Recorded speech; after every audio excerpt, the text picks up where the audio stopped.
Rondé, I have a moniker for this season for the Bucs. We're going to call it Stranger Things. And I'll tell you why. Because just like Stranger Things, this Bucs season started out really great, is now floundering, and the finale of the season, we've got one shot to save things. Just one chance. One chance. That's all we need is just one chance. The finale of Stranger Things, the finale of the Bucs season coming up. By the way, from the Stream Center, this is the Rondé Barber Show, sponsored by Advent Health and Renewal by Andersen. Here's your host, JB Buno, and Hall of Famer Rondé Barber. All right, JB, December 31st, 2025. Episode 24. Let's do it. Here we are in the Stream Center. Welcome back to another edition of the Rondé Barber Show. Happy New Year's, man. Final to you as well, and your family, Rondé. 24 episodes of the Rondé Barber Show. This has been awesome to get this year under our belt. More to come. More to come. Much more to come in the new year and beyond. But yes, this is my favorite day of the year because even though we get to work today, we get to party tonight, man. So I can't wait. Going to Donatello's, my favorite restaurant, for an early meal. Then just hang out with friends and maybe revel a little bit. Yeah. Drink and then retire into the evening. It's been a big year for you, man. Big year for Rondé Barber, and my goodness, a lot to get to on this edition of the Rondé Barber Show, folks. In fact, I'm looking here at our rundown for the entire show. We have so much to get to, so Bucs fans, buckle up, because there's a lot of news here that we got to get to, a lot of big-ticket items, and we're going to start off here, Rondé, with an announcement that is on the way, and one that Bucs fans are going to just, man, their jaw's going to hit the floor. Well, they're going to know because he's been doing it for a long time. But yeah, we're hearing and we know that Gene Deckerhoff, Emerson Eugene Deckerhoff Jr., by the way, full name, wow, this is going to be his last year, man. Gene joined the Bucs in 1989. I had to go back and look that up. I know I saw it in the Raise the Flags docuseries when they were talking about him. But yeah, 1989, he's been the voice of the Bucs. So a generation, 2.5 generations have basically only heard Gene Deckerhoff call Bucs games on radio, and this man is a legend. I'll start up the gut. Oh, there it is. Okay, we were talking before the show if you were going to try to do that's my good favorite Gene. one. Yeah. You were teasing me what my favorite one was, and it's that one. It's not. Come on, you could be a little biased because we all know the one that Rondé Barber. Right. I tell you what, we over the course of my career, and this is a testament to Gene, every big play that I had in my career, the Bucs would put it on a track with a play with Gene's call over top of it, and it is like one of the most valued things in my collection at home is listening to Gene Deckerhoff call games. So after, God, how many years? I can't do that math. 46 years. Yeah, he's been a Hall of Famer since 2000, Florida Sports Hall of Fame. He's in Florida State's Hall of Fame. He graduated from Florida, and he says, I am not a Gator. He is Seminole and a Buccaneer. I love Gene Deckerhoff. Yeah, and a Florida Sports Hall of Fame member for a quarter century, going back to the year 2000. So a legend.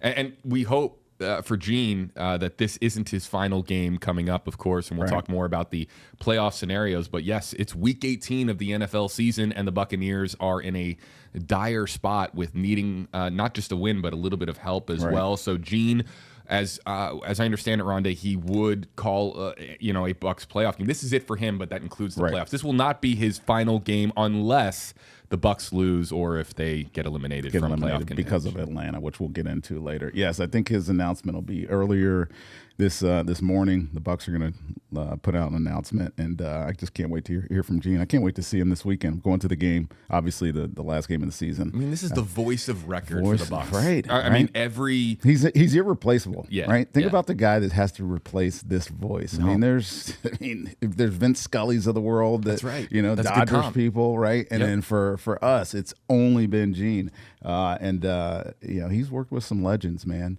including myself for one game. Yeah. Dave Moore has been his partner for 19 years.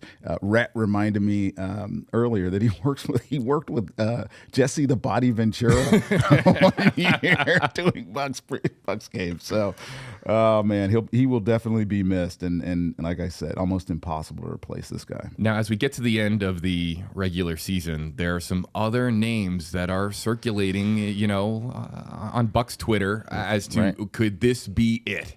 One name that, of course, pops up as we come up on Mike Evans' bobblehead day for Week 18 is, yes, number 13 himself, one of the greatest Buccaneers of all time, Mike Evans. And, yes, with the Buccaneers potentially facing a situation where this is their final game of the year, depending on, of course, what happens, a lot of question marks surrounding players like Mike. But really, it's Mike is the big focus right now.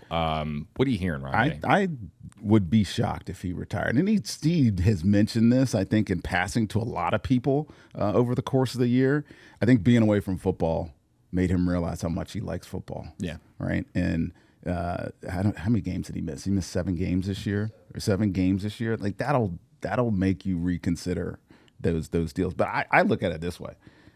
13 for 13. There's some branding opportunities there. Play one more year, Mike. Well, they're I'm giving away 13,000 bobbleheads on for the first 13,000 fans, by the way, at Raymond James Stadium on Saturday. Yeah, I'm not going to beg you to stay, Mike, but stay for your 13th year. Come on. And I'm around a lot, and I was with a person who should know, and he thinks he will come back. But he said, he addressed it yesterday at his event. When he was giving out some bobbleheads, and he said, "We'll see." Like, "We'll see" sounds a lot better than "I'm thinking about retiring," which I think was, maybe one of his quotes earlier in the offseason. So I hope to see Mike back, and he's one of these guys, right? There's a lot of guys in this franchise that have only played for one team. Mike will be that guy. He will be one of those guys. Fact or fiction? Had he actually gone on to break, if the collarbone doesn't happen, Sure. he breaks Jerry Rice's record. Yeah, that's probably we're having a different conversation, yeah, right? Different conversation. So, look, here, the eye test is a big thing to me. When he came back and against Atlanta, and he looked vintage. Yes. You're thinking, and Rhett's been here like losing his mind over how great Mike Evans has looked. What's that? That's Mike Evans. That's Mike Evans. That's Mike Evans. That's Mike Evans. That's a quote. Can we quote that? Yeah, we need a sound effect Rhett on the sound Fail effect Jr. board. That's Mike Evans. That's Mike Evans. Might be an expletive in there too that we'll have to bleep out. But I mean, he's looked really. He doesn't look like an aging wide receiver that's going to call it quits. I told you last week. Raheem called me after that Atlanta game, and it's like, the dude is an alien. We can't cover him. It just is what he is. If he gets a one-on-one situation, throw Mike the ball. Let's make it simple. Hopefully, we'll be talking about that next week, because Carolina is going to try to play 8 in the box to stop the run against us again. Just throw the ball to Mike. Give it to 13. But yeah, we could talk about Mike. We could talk about Lavonte too. Yep. This could be Lavonte's last game, and the feeling now with Lavonte is very different than the feeling with Mike. Yes. Around the locker room. Absolutely. I mean, Lavonte's 14 years. Is he still a game changer? Yes, he can be. He's not making as many plays as he has in the past, and the splash plays aren't really showing up. But Lavonte's just a legend. 7 tackles unofficially, right, from breaking Derek Brooks' all-time record for tackles. And, I mean, that accomplishment, it's impossible for me to say that and, believe it. Because I was there when Derek was making all those plays. And it seems like 14, 15 tackle games every single year or every single week. And now that this man's about to break his record in a year, fewer too than Derek did. It's just amazing. So if it is his last game, all the love and respect in the world for this man. He was the last teammate of mine that's still playing. I played with Lavonte for 1 year, and yeah, it's definitely coming to the end. And I'm sure he'll get a chance to make that decision, in accordance with his family and whatever the Bucs' wishes are. But yeah, it just kind of feels like this might be it for Lavonte. And I don't know if it is, but. He had a hell of a run, man. He had a hell of a 14 years. We're going to have so much opportunity to talk about, the future of the Buccaneers as we, get into more episodes of the Rondé Barber Show. But with Lavonte David and with Mike Evans, just kind of sum this up before we move on to the more pressing matters with Panthers on tap. if you were a betting man and you had money on it, Mike returns and Lavonte retires. That would be my betting go. That's what I would bet on. And sure. Is that the feeling around the Bucs at $1 place? I don't know. I think that, there's a lot going on with Lavonte. You see him documenting a lot of this season with him. It's just, obviously that has a lot to do with the 50th anniversary of the team as well. But I don't know. I don't know. I would, if he goes out a champion, right? And he goes out with records that probably won't be touched. Can't imagine somebody in this new era of football playing the game as long and as well as Lavonte has done for a single team. So I don't know. I definitely want to see Mike back. Mike's still got a lot of gas in the tank. You know what I mean? And we will see. It will all determine itself eventually. We're talking about, let me just go over Lavonte David's career starting in 2012 as far as games. 16, 16, 14, 16, 16, 13, 14, right. 16, 16, 12, 17, 15, 17, 16. You, Rondé, the model of consistency with obviously the Bucs and holding that record. But as far as being able to play the linebacker position that many games for that many consecutive years, right? That's. It speaks to his ability to stay healthy. Derek did not miss a game, by the way. Right. We're talking like all those games that Lavonte played. Derek, like me, did not miss a game, which is just amazing in itself. So the fact that Lavonte is chasing down his tackles record is even more so impressive, man. And he's a great guy. He's a great leader.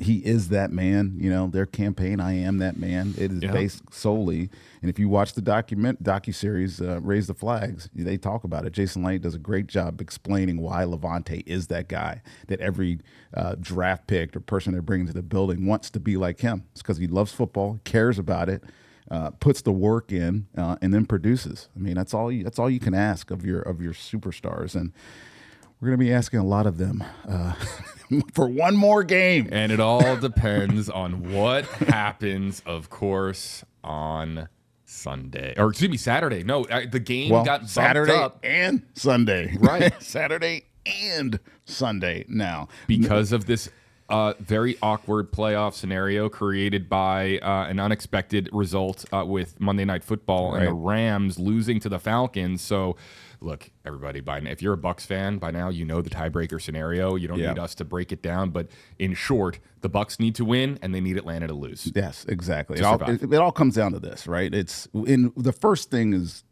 we can only handle what we can handle.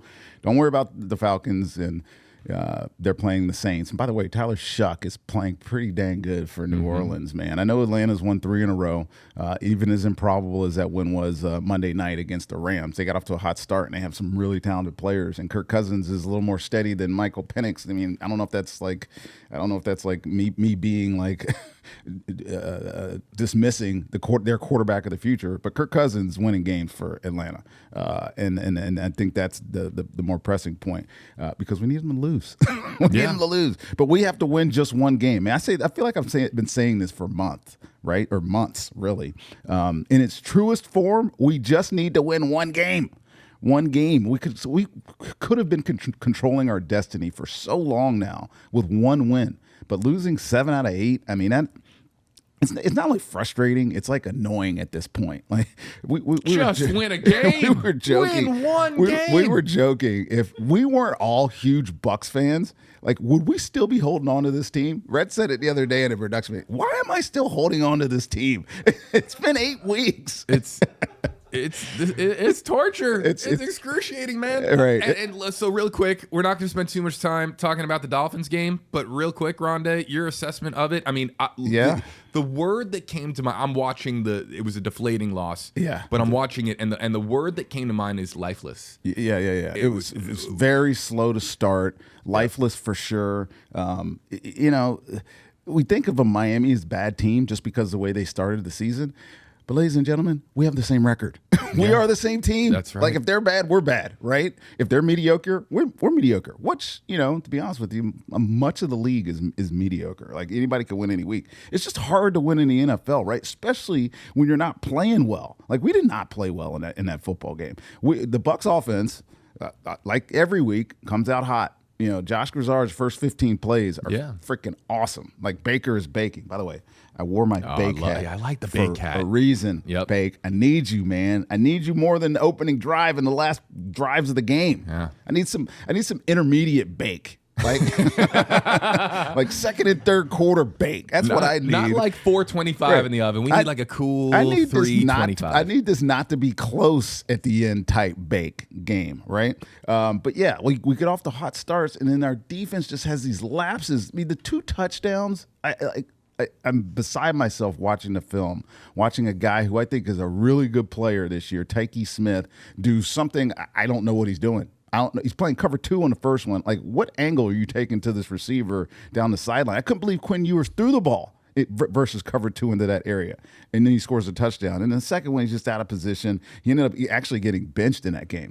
Christian Izien took over for him in the second half. Tyke Smith didn't play. So that's what's happening with the Bucs week in and week out. It's not necessarily that they're playing awful. I mean, they actually played pretty decent on defense the last 2 weeks. When I go back and look at my notes, like, second half, they played pretty good. They only give up 3 points in the second half. But it's those lapses, and it's individual lapses. It's not like a team defense lapse. It's like, all right, this player's going to mess up this play. Okay, now the free safety's going to mess up. Now the end's not going to take the guy to the flat.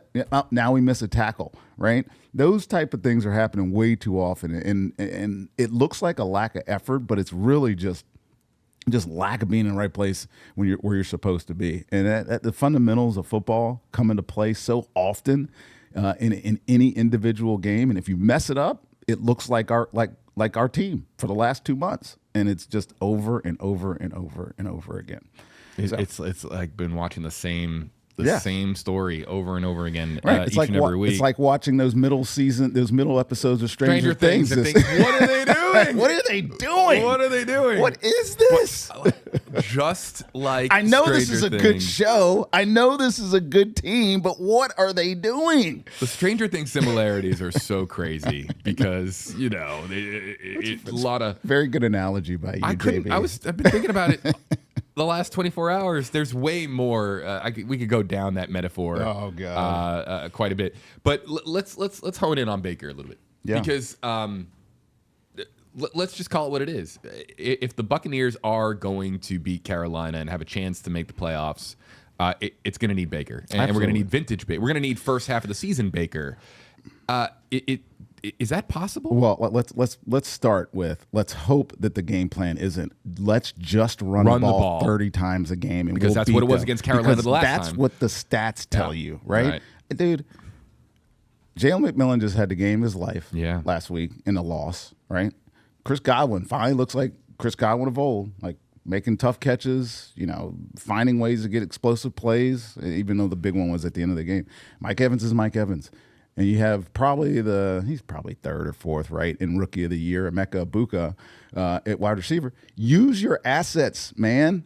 Just use your weapons. Use the weapons that you have at your disposal. Now, you talk about Baker. Look, but this is who Baker is, right? And God bless Baker. Baker's playing with some injuries that he won't talk about, that just kind of get alluded to. We know he has a shoulder injury because he missed the Rams game. But, Grizzard said he was dealing with a knee injury for a couple of weeks. Who knows how long that's been going on. But you got to take the good with the bad. Baker's always been a gunslinger, right? He's always been a little bit of a wild card, right? And that's what people absolutely love about him, right? That bravado and that, not cockiness. It's the assuredness, the confidence with which he plays. You love that about Baker.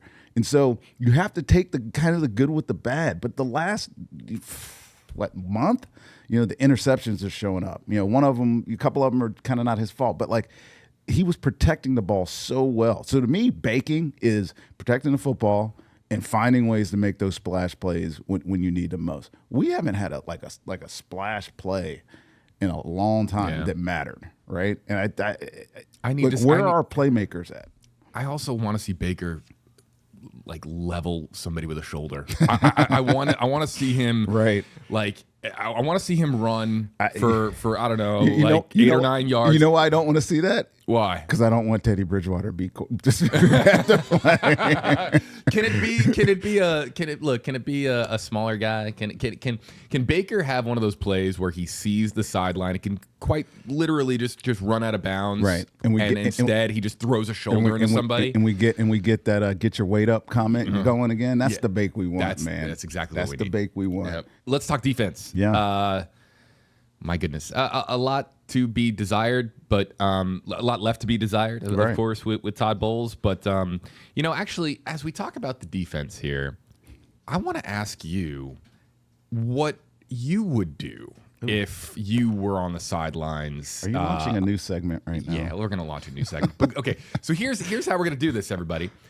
If Rondé Barber were for one game the defensive coordinator for your Tampa Bay Buccaneers, what would that look like? Now, for this segment, this was kind of fun. We said, hey, we were on the pre-pro call, and we said, Rondé, have you ever worn a headset ever in your entire, like on the sideline? You ever actually worn the coach's headset? Oh yeah. And as a matter of fact, you said only one time in your entire life, and we found the photo. Thank you, Pewter Report. That's not Scott it. Reynolds. That's not it. That's not it? No, that's a good one. No, that was me doing. That's not the. Okay, so I thought this was the photo. It's not the photo. No, that's a good one. No, I forgot what I was doing in that photo.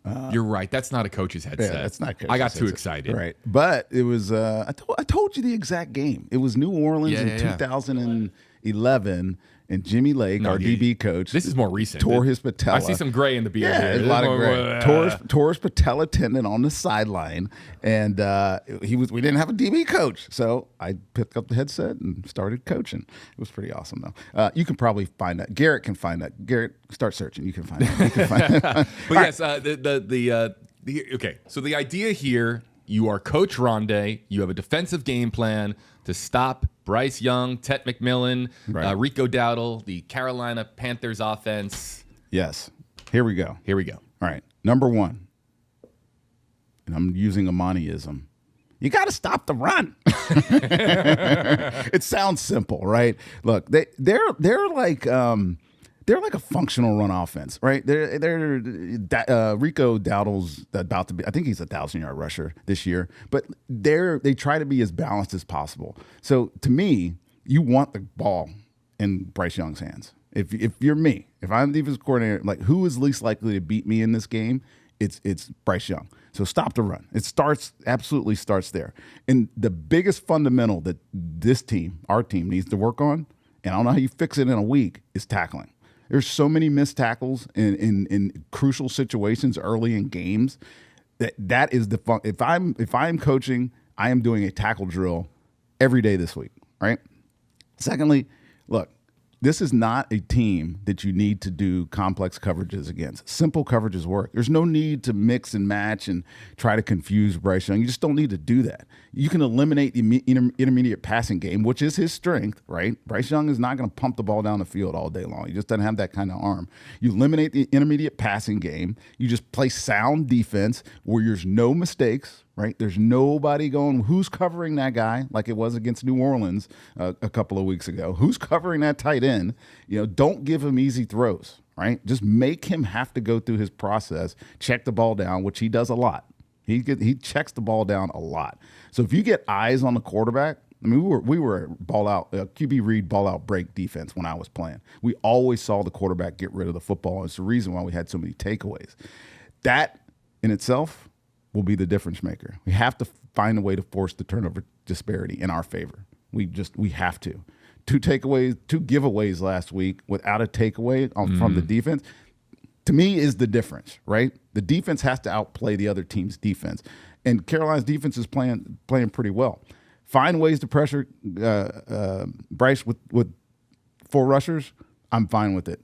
He's not going to – we don't need to send the house at him. Because when you send the house at a guy like Bryce, it gives them easy opportunities to throw the football, especially if there's a one-on-one somewhere. If there's some sort of man concept somewhere and he feels pressure, all he has to do is find that one guy and throw up his little lollipop pass and let his guy go make a play. And one area that I would be worried is that we're young in the secondary.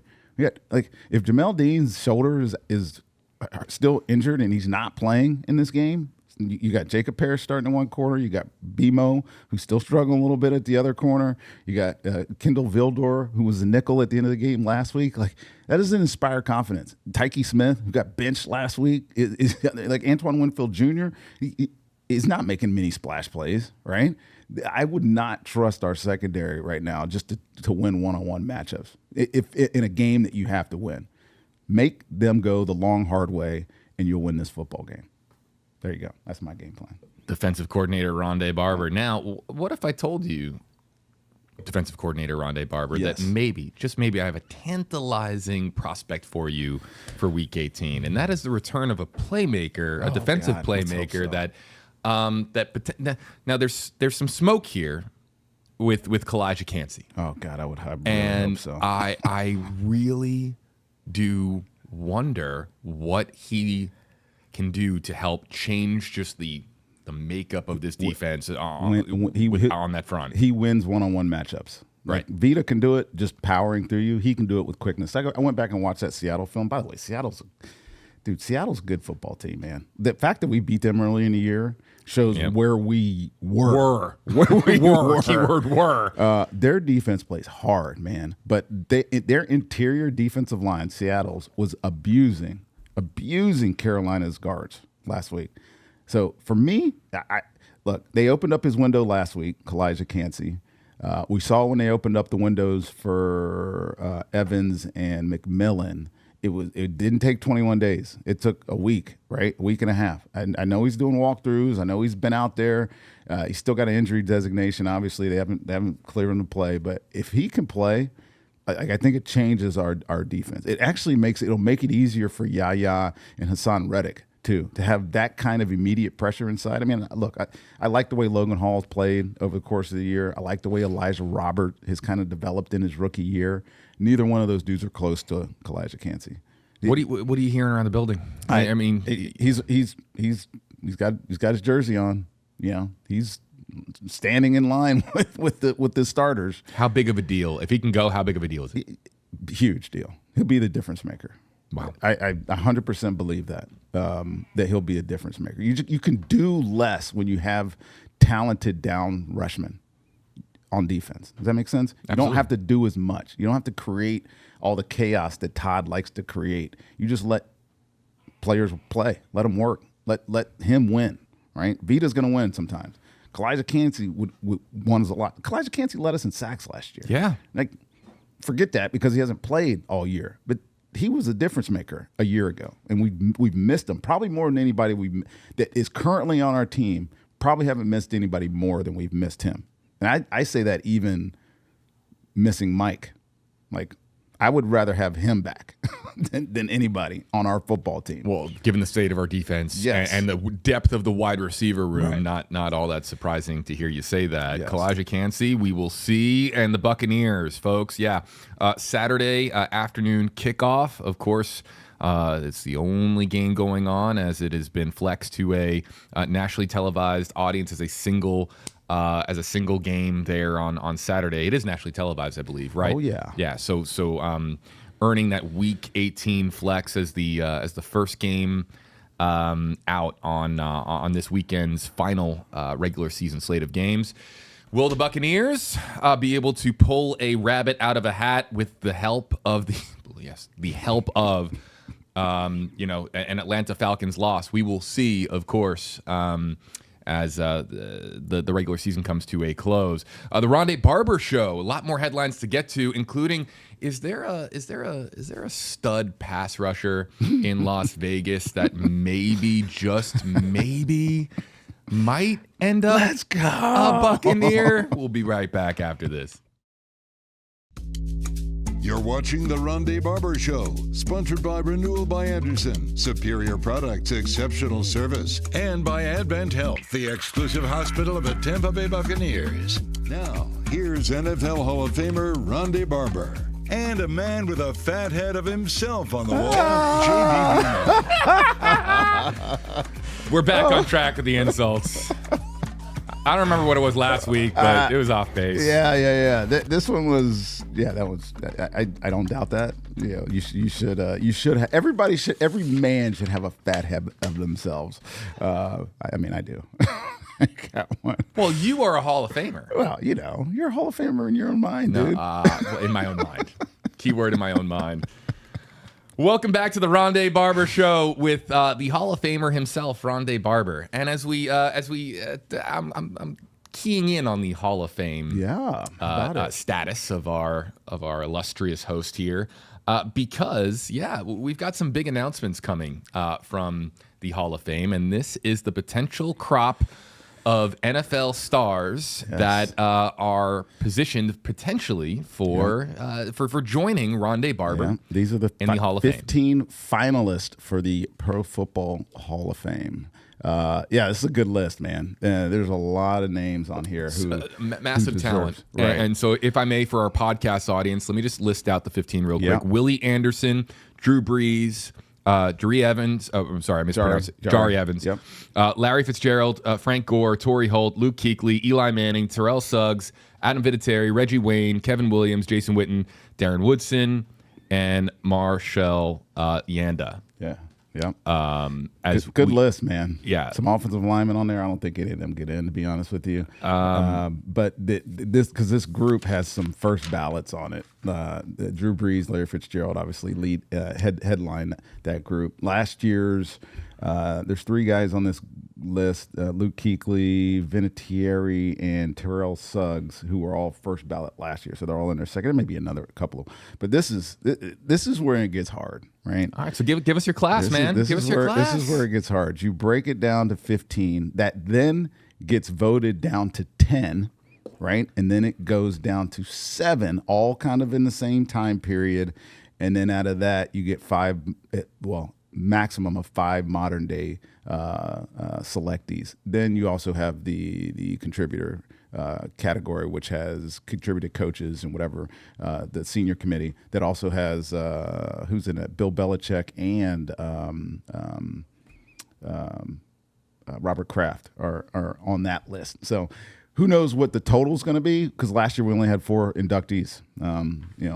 Traditionally it's been 5 to 9. Like my class was 9. But if you ask me, this is pretty easy. How many do you want me to give you? I want it. You want at least 3. Right? I want at least 3. Right. Yeah. Drew Brees. Yeah, easy. Dude, he's second all-time passing, best ever completion percentage of a quarterback in the NFL, the most 5,000-yard seasons. He has 5 of those. So, yeah, he's the most annoying quarterback I ever played against. He was ridiculously good. I find that funny that's the word that you use. So the most annoying. I couldn't beat him, man. He always beat us. He was so good. He was surgical. How good he was.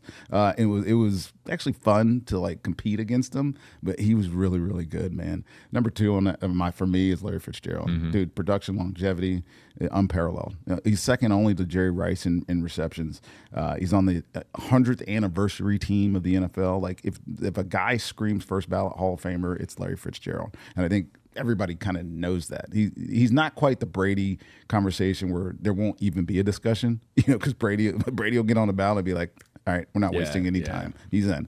All right, last guy that I think. Okay. This is where it gets interesting now, because I knew you were going those 2 off the top, but now you can go in a couple of different directions here. So now, Kuechly, yes, he's a Hall of Famer every sense of word. Whether it's this year or next year, I don't know, right?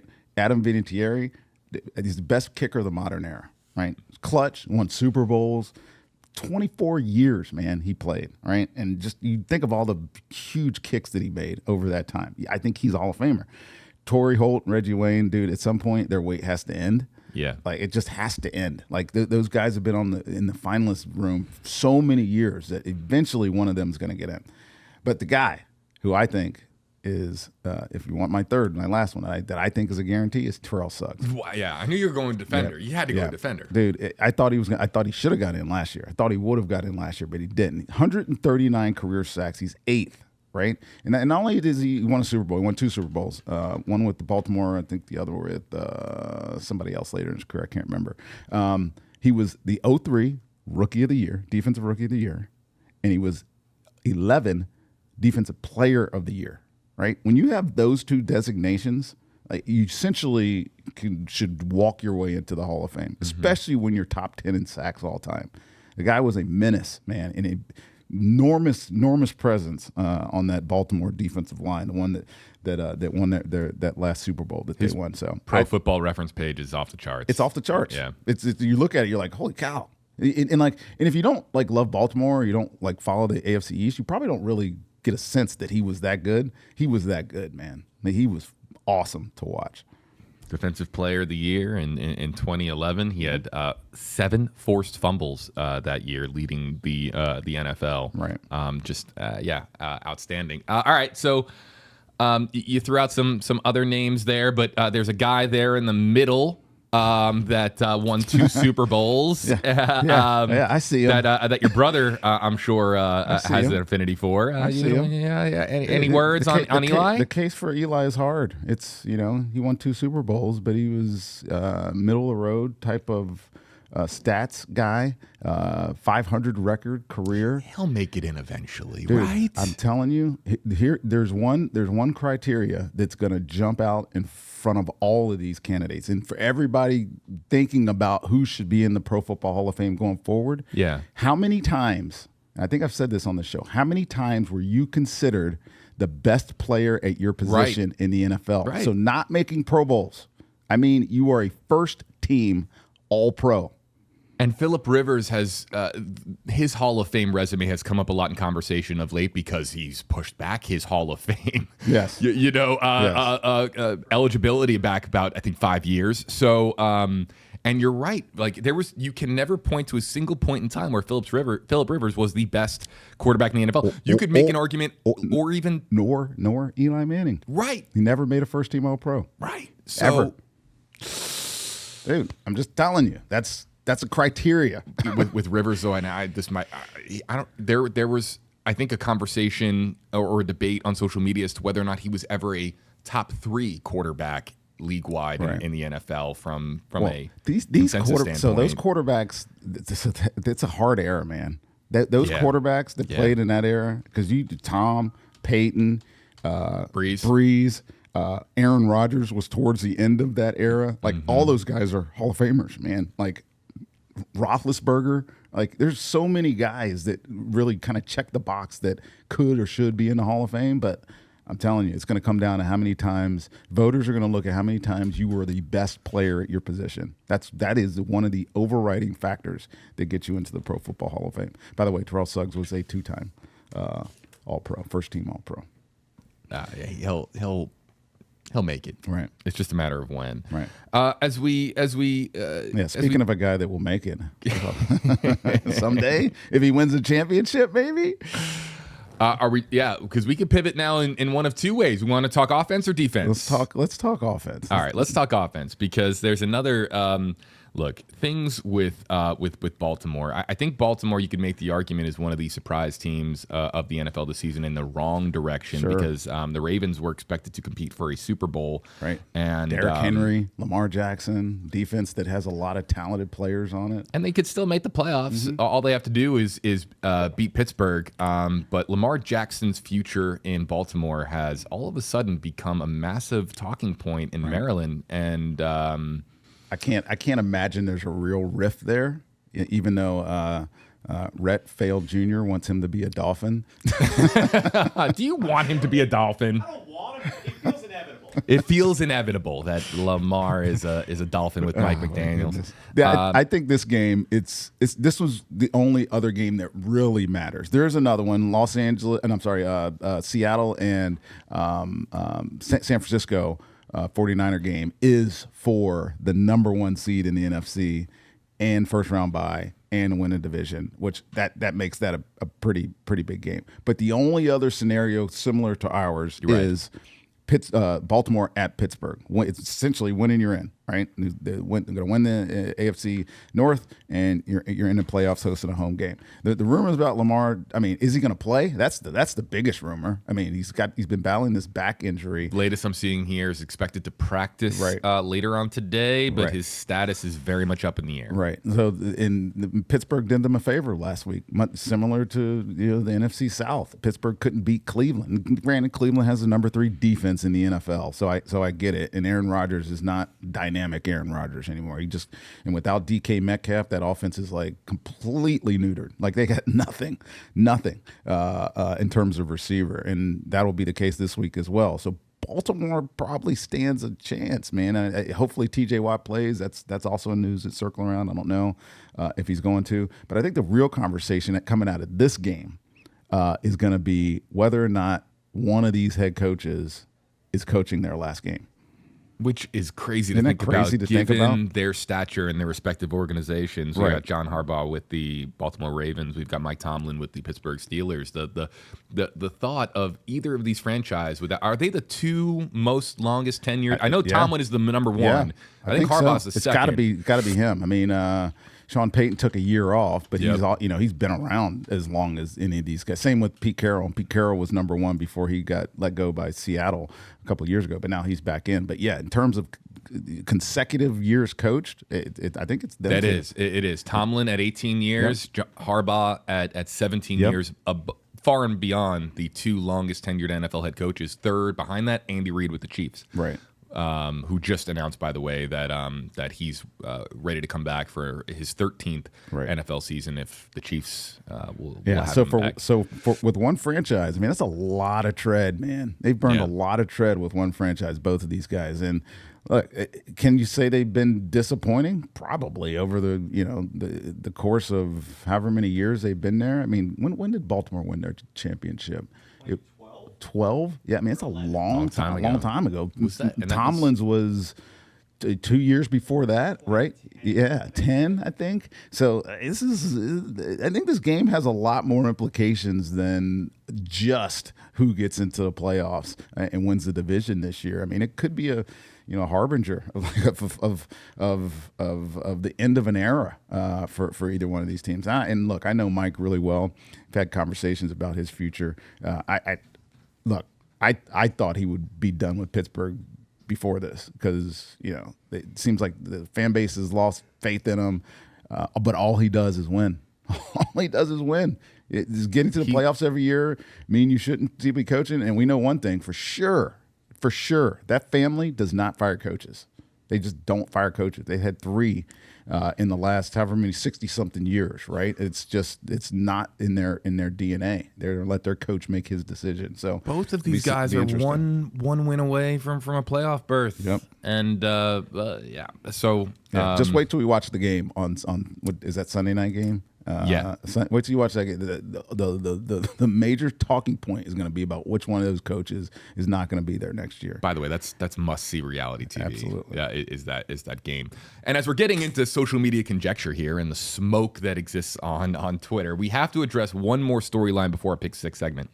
And we teased it earlier. And that is what has happened with Max Crosby and the Las Vegas Raiders. For those unaware, there's been a bit of a falling out between the star pass rusher for the Raiders and the organization itself and Pete Carroll and the squad over there in Vegas because he has been shut down for the remainder of the season. And the funny part was him shooting basketballs on social media, basically saying, "I'm okay. I'm good, man. I'm good. I want to play." Clearly, this is a gamer, man. Right. Max Crosby's a gamer, one of the best pass rushers in the NFL. I happen to know a team that's in need of a stud pass rusher, as is the rest of social media, Bucs Twitter, if you will. So there's been a lot of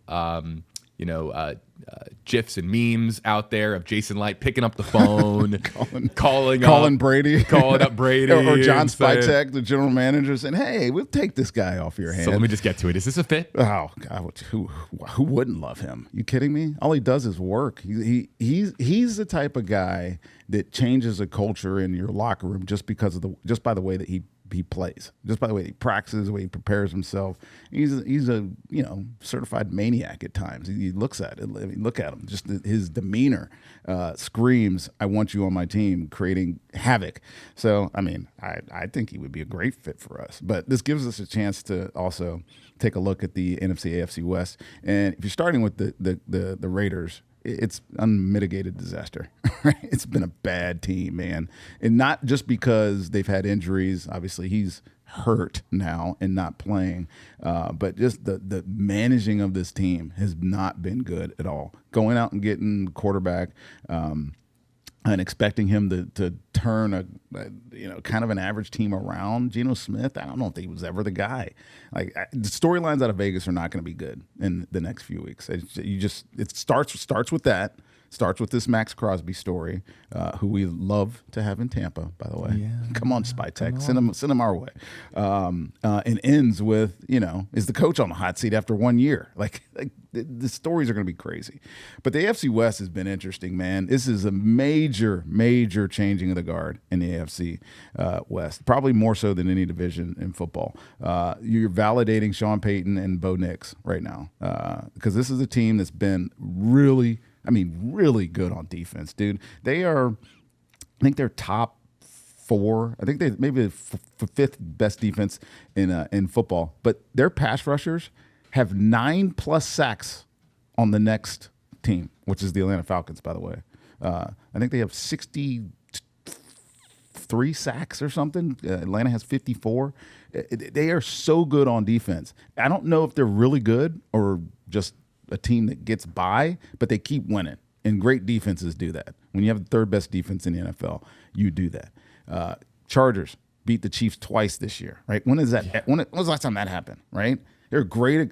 To me, they're a great example of like team building.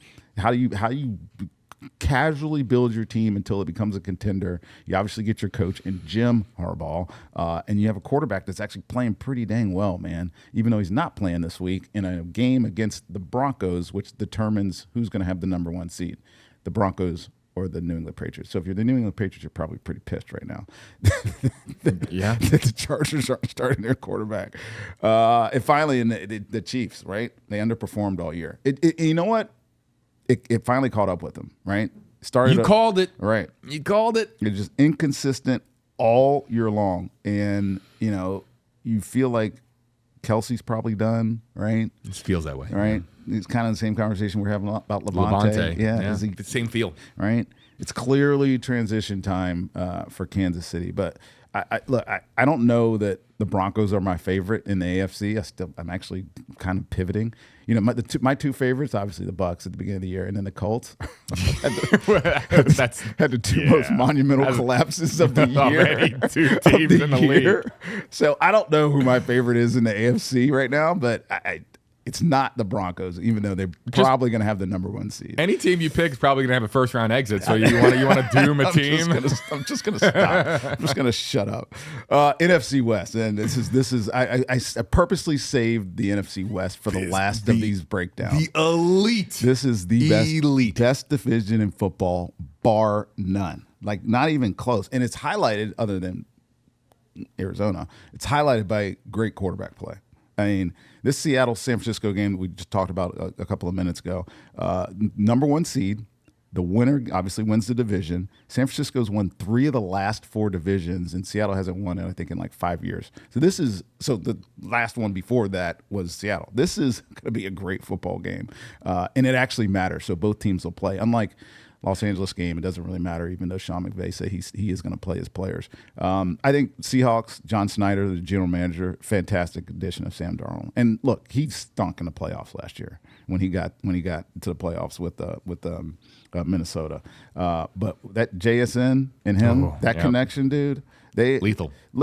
They are lethal. Like, how are they so good? It's hard to believe. And by the way, in their first year together, Darnold and JSN. Absolutely. So, clearly, they have some chemistry. Right. He's pumped them into offensive player of the year type category. To me, they are certainly one of the favorites in the NFC.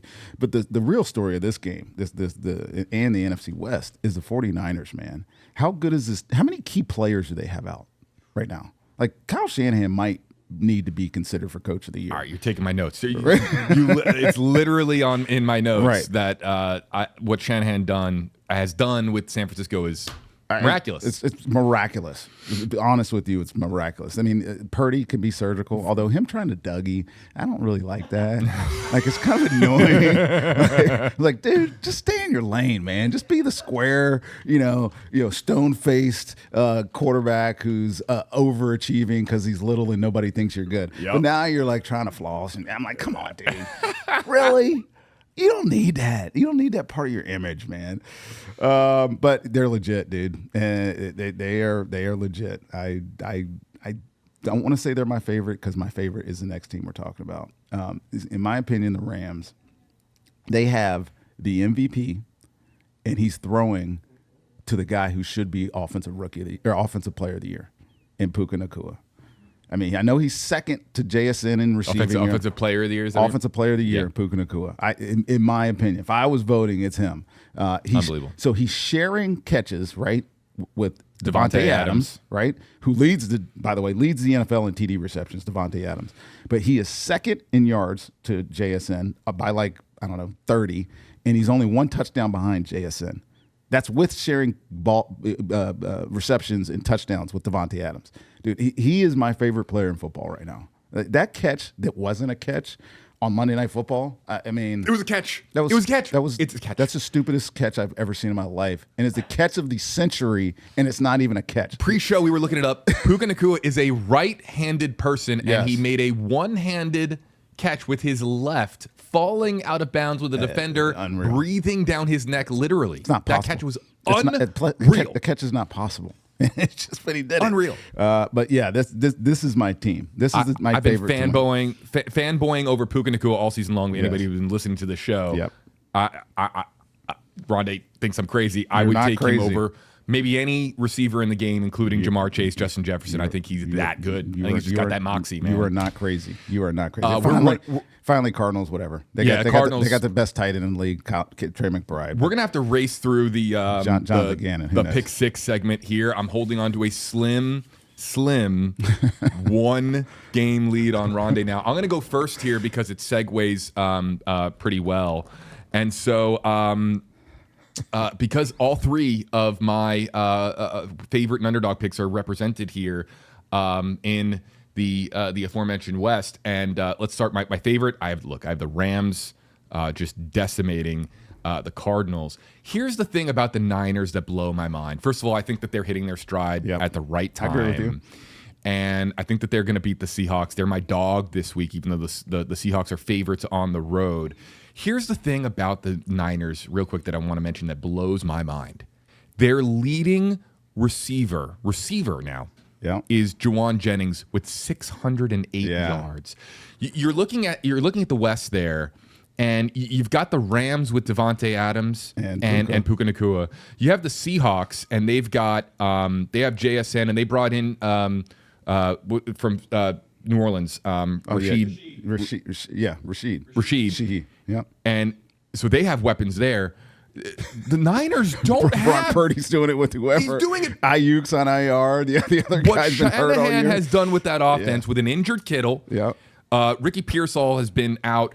Their true number one receiver is Christian McCaffrey with 890 yards, and he's a running back. Right. So Niners are figuring it out every week. I have them beating the Seahawks, and I have. Look, I'm sticking true to the Bucs. I'm picking the Bucs to win. Put your chain on. Put the chain on. You're the reason, dude. It's coming on. I don't know. I think that the Bucs started losing after I stopped putting this thing on. Yes. So the chain is back on, and if they win on Saturday, it's the power of the chain. Rondé Barber Show fans. All right. Here we go. Rhett, slow play mine. Last one, please. All right. I got this. Go through these real quick. This game doesn't matter, right? Packers are already in. But Vikings are going to win at home. They're somehow favorites, probably because Jordan Love's probably not playing. Malik Willis is probably playing. So I'm going with the Vikings at home. I love Brian Flores, by the way. Yeah. I'm in love with him. And if you're not interested in this game, there's one person I want you to watch, and is Harrison Smith, safety for the Minnesota Vikings. Likely his last game.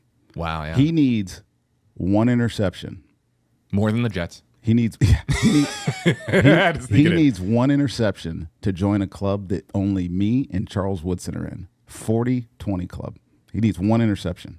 And you're the only one in the 45-25 club? Yes. And he needs one to get in the 40-20 club. And there's only 2 players in there. Wow. So that's what I'm watching. So that's why I picked that. All right, Steelers, Ravens. I'm going Steelers over the Ravens. What could be what we talked about the last game for either one of these coaches, or maybe you're going not. with the guy Tomlin. I'm going with my guy Tomlin. Get to the playoffs one last time. Let's do this. All right, and here we go. Drum roll. All right, so I am doing this for the sake. Wait, are you serious? Is this actually happening? Wait, are you doing it? I'm doing this for the sake of all Bucs fans everywhere. Oh my God! If I take the Panthers, Not happening. The Bucs might actually win. Oh, okay. You're reverse psychology. Yeah, so I'm taking the Panthers for the sake of all Bucs fans. Carolina, I can't believe Carolina, by the way, has oscillated wins and losses for the past 2 months. Just throwing that out there. But no, I think Bake's going to bake and they're going to win. I'm just, I'm just taking this for the sake of the competition right now. So you're picking the Panthers for the Bucs to win. Yes. Okay. That's reverse psychology. So, I just Bucs fans, that's how desperate we are. We are so desperate for a win that Rondé is picking against his team just to pull the rabbit out of the hat. The Rondé Barber Show will be back with Ask Rondé right after this. It's time for you to Ask Rondé, sponsored by Advent Health and Renewal by Andersen. Oh, yes, we are back with the Hall of Famer, Rondé Barber, not Buckified Bert. Yeah, we guaranteed a. You said it was a packed show, and it definitely it's been a packed show. Everybody, welcome back to the final segment of the Rondé Barber Show. Of course, it's called Ask Rondé, where you could submit questions to AskRondé.com for a chance to be on this show and win some signed merch from Rondé Barber.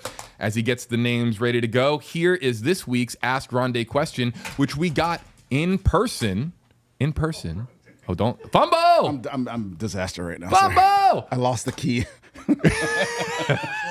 We locked the names. Yes. Oh man, we lock it. That's pretty legit. It's pretty legit that we lock it. All right, let's hear it. We take things seriously around here on the Rondé Barber Show. This is a question that we got from the Thursday night football game outside Raymond James Stadium a couple weeks ago, and this week's question is from. Is his name actually Maximus? Maximus. Rondé Barber. My name is Maximus Villegas, and my question is: when are the Bucs going back to the Super Bowl? Oh, when are they going back to the Super Bowl? Maximus, I cannot guarantee that they are going back to the Super Bowl this year. However, there have been some bad teams that won Super Bowls. The New York Giants in 2007. Another slide. Sorry, Eli. Got to the playoffs. Somehow snuck into the playoffs, came to Tampa, beat us, and went on a run, the most epic run ever. And went to the Super Bowl and beat the best team of football, which was then the New England Patriots. So I'm not saying it's not possible, but I don't think it's this year. It would be the craziest thing. It would be. It would be Stranger Things. Yes, it would be Stranger Things. Thanks, Maximus. I'm going to say next year. Mike Evans last year, 13 on 13. That's going to be it. All right. Oh, look at this. All right. Our champion, or our winner, I should say. Let's hear it. Gets a kids football, and the winner is Tony Holzer. Tony! Woo-hoo! Thanks, Tony. We will be in touch. Just please live in Tampa Bay. Yes, please. Or I'll tell you what, if you live elsewhere, move to Tampa Bay, claim your prize, and then move back to wherever you're from, because the rules state that to win a prize on this show, you got to be in the Tampa Bay area. It's in the fine print. We only got like 4 or 5 blue tags in here, so we're almost done with the signed merch. Love it. We got we got more stuff to give away. Submit your video questions to AskRondé.com. All you got to do is get your cell phone out, record a quick question, send it into the show. Your name gets added to this lockbox that's more secure than Fort Knox. Yep. And then of course we'll put you on the show, folks. Hey JB, Happy New Year. Happy New Year. New Year, Rondé. new results for the Tampa Bay Buccaneers. Go bake. Go big. Maybe the 2026 Bucs will figure something out that the 2025 Buccaneers couldn't. The Rondé Barber Show, of course, you can find on whatever platform you're listening to right now. We will be back with future episodes as we continue to monitor all things Tampa Bay Buccaneers with the Hall of Famer himself, Rondé Barber. We appreciate you listening, folks. We'll see you next time on the Rondé Barber Show. Thank you for watching the Rondé Barber Show on YouTube. To see how we produce digital shows like this one, check out the new Parker Street YouTube channel. Subscribe now.